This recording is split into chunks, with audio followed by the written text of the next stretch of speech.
Polycystic ovarian syndrome (PCOS) is a common condition affecting 10 to 20% of women of all age groups worldwide, even those outside of reproductive age. In normal ovaries, there are follicles that go through stages of development. Eventually, these follicles rupture, releasing an egg into the fallopian tube. This process is called ovulation. In PCOS, these follicles fail to develop due to hormonal abnormalities, and these follicles remain as fluid filled cavities called cysts inside the ovaries. The term PCOS appears to suggest that there is an issue with the ovaries. However, the name can be misleading. Male hormones known as androgens are the real culprits for PCOS. Androgens are produced in the ovaries, adrenal glands, and fat tissues. Women with PCOS have increased levels of androgens that affect the ovaries and not the other way around.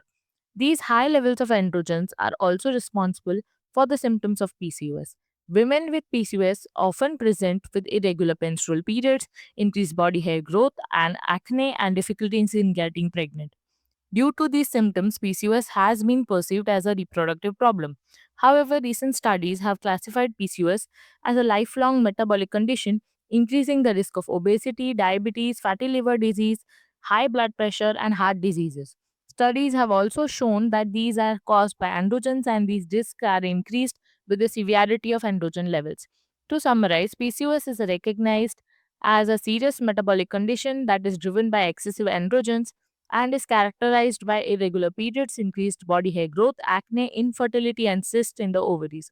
Due to the wide range of symptoms, treatment of PCOS can be delivered by different specialists in a multidisciplinary fashion. If you have these symptoms and think that you may have PCOS, please visit your gynecologist or other healthcare professionals for more elaborate testing. Thank you.